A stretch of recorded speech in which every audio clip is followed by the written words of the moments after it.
Kyle Mounts here with an update on your forecast, and things are calming down as we go into the overnight. Could have a little bit of patchy fog out there. Our temperatures will be holding in the upper 60s, so it's still going to be a warm and muggy night of weather for us, just not going to have to deal with the thunderstorms.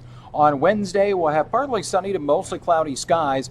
Temperatures making their way back into the middle 80s, and as we go into the afternoon and especially the evening hours, that's where we could see a few more of those showers and storms developing. So here's TrueCast, noon on Wednesday, partly sunny skies at that point. Then you notice it's as we get a little closer to about 7, 8 o'clock in the evening, we get this complex of showers and thunderstorms scooting through the southwestern portion of the state.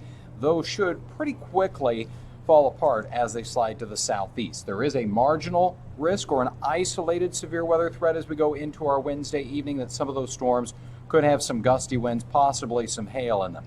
7-day planning forecast, we've got a chance for showers that will be fairly widespread on Thursday.